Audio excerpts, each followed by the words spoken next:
Hello everybody, welcome to another great episode of Distilled, Brewed, and Reviewed. My name is John. I am in the world famous Sipping Den. I do everything that has anything to do with alcohol on this channel. That's what I review. Don't believe me? Yeah, well, you check out that playlist. It is the best, most comprehensive, easily navigatable list, playlist there is. Everything, subcategories. It's amazing. It really is amazing. Check it out. I also do my world famous Sunday coffee reviews, which means as far as anything that has anything to do with alcohol, anything at all, and anything that has anything to do with coffee, you're home. You found the one-stop shop. All right? No need to ever go anywhere else. I'm the only one in the world that can do it. I do it because I can, and I do these reviews with half my taste buds tied behind my back to make it fair. All right. Give me a sub, that's all I ask out of life. What am I doing today? Well, today we're doing bourbon. Check out my bourbon playlist, you want to be amazed. Single Barrel 1792. Look at it. What do you think of that bottle? Not bad looking, right? Not a bad looking little bottle there. And what's it say on it? Kentucky Straight Bourbon Whiskey. 49.3 alcohol by volume. Yes, that is 98.6 proof. Single barrel. And it says some stuff on here. I can tell you what it says. It says that they picked the best barrels, taste them, pick the best ones, the best spots in the rick houses. Yeah, and then they barreled it. This distillery was founded in 1879. It is in Bardstown, Kentucky. It is on 196 acres. It has 29 rick houses. Okay, that's barrel aging warehouses. 22 other buildings. Various nature on the property. It has a spring on the property, the Thomas More Spring, and the name of this 1792 is actually the year that Kentucky became part of the Union, became part of the United States. Of course, this is Barton, right? Barton, 1792, and we're going to get into it. All right, this is the single barrel. This is actually a special edition. It's the third special edition in a series that you're doing. So, yeah. All right, let's get into her. Oh, the most important thing. All right, the most important thing. Now, you know, from time to time, people loan me bottles, gift me bottles. It's one of the ways I can keep the channel going. It's very expensive to buy all this stuff. I got some unbelievable stuff down here. And who gave me this one? Who lent me this bottle to try? Well, Neil. A giant shout out to Neil, and me and Neil go back a long time. It's an interesting kind of relationship of how I know him.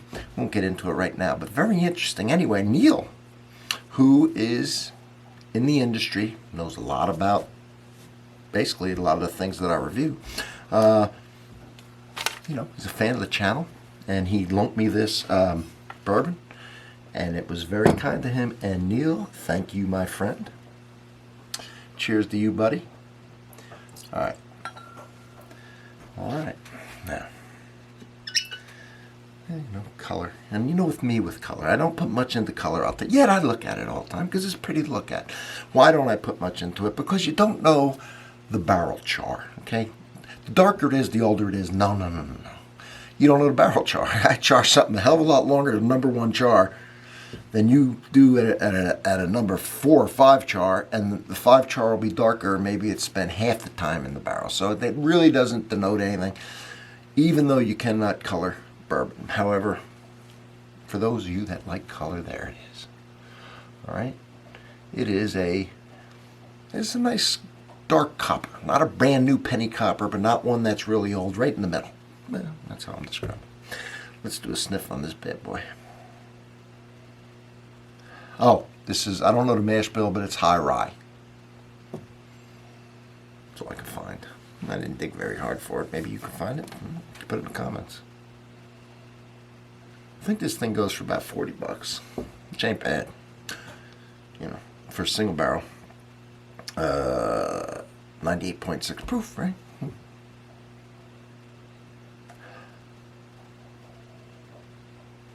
It's got a bourbon nose. Now, I know. It's your traditional bourbon nose, okay? All the usual suspect. If you're blindfolded and you know any rudimentary thing about whiskey, you'll guess that this is a bourbon, okay? Yeah, there's no doubt about it. It's got that sweet, caramel, brown sugar, maple syrup type smell. That's always, not always, but that's in a lot of bourbons, right? It's got the baking spices from the rye. This is a high rye. It's got the spicy and the pepperness. And it's even got a little hint of chocolate and nuttiness. This is classic bourbon smell. Which, obviously, I like bourbon, so I like this smell. Yes, I do. Let's try it. Oh, before I get started, I do an acclimation sip. All right? So, let's get that out of the way.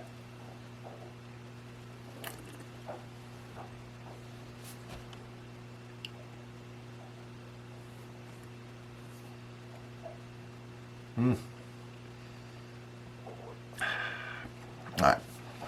Not paying any attention to it. Now. I don't know if you can see that. I don't think this is chill filtered. It's got some slow moving. It's got a thickness to it. Oily. That's good. It's flavor. Now we're going to really taste and get into it.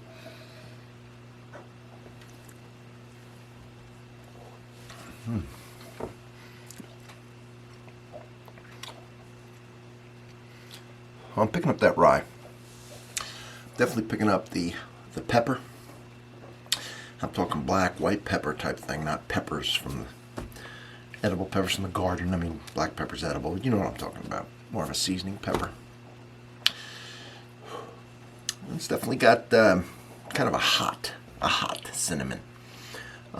The sweetness is there, but that pepper and that cinnamon really balance that out. Like I say, the usual suspects, what I call the usual suspects on the sweetness, okay? Get 100 people, 33 and a third say it's brown sugar, 33 and a third honey, maple syrup, the typical sweet bourbon taste with the fine high rye, adding the pepper and the spicy, baking spices type things, when people might be saying nutmeg, cinnamon for sure, especially a hot cinnamon. Cinnamon can be hot sometimes. All those bacon spices that there's others I can't think of right now, but I'm getting cinnamon mostly. But I think that's what most people would be picking along those lines.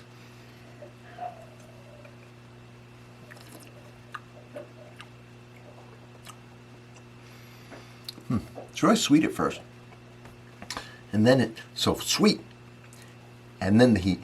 And as a matter of fact. And I said not the plant, more the black or white pepper, but it's like capsaicin in the back. It is like a hotter pepper. So you get the sweet, then you get the pepper, and then you get a little bit of the heat, not alcohol heat, but just like eating a jalapeno heat, but not maybe a jalapeno, but it's along those lines. So very interesting. And then the finish. I'm getting the wood, the oak, a little bit of chocolate. So it's I think they did a good job of it. Yeah, the price point's beautiful. Beautiful. Now I'm going to put a little more in here. I'm going to add a little water. Don't think it needs it, but it's not a matter of needing. Let's see what the water does. Maybe you have it over some ice or whatever, right? Just put a little. And don't you worry, I'm going to make sure that old Neil gets some of my pours, okay? Sure. If you can't share bourbon, I don't know. Life's not worth living if you're stingy like that. All right.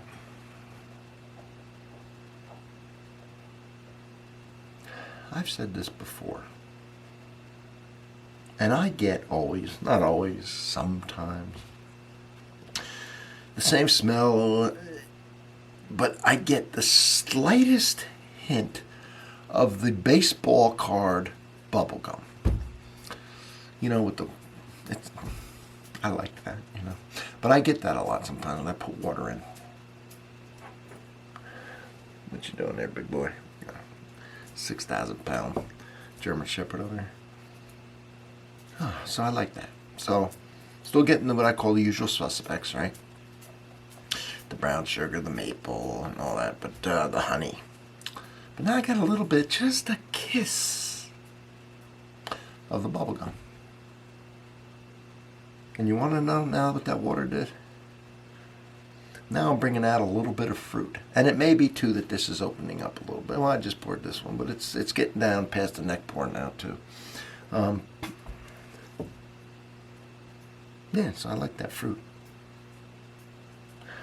And, you know, a lot of times I'll get orange, and that's the fruit I'm going to describe here. That citrusy orange. So far the water, I think, has enhanced the smell a little bit. I didn't use a lot, but let's give it a taste.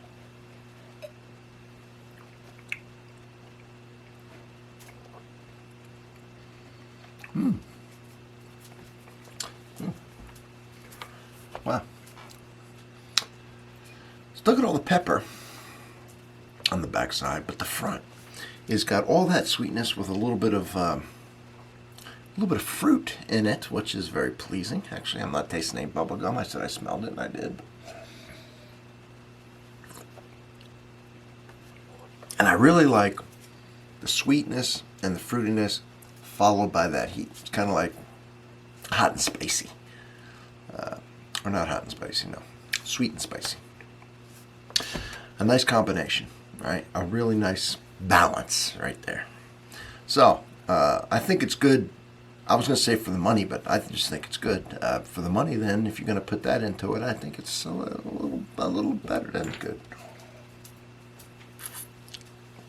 Well, that is my review of the 1792 single barrel. Now, barrels, everyone's different. I realize that. This is a good barrel, I think.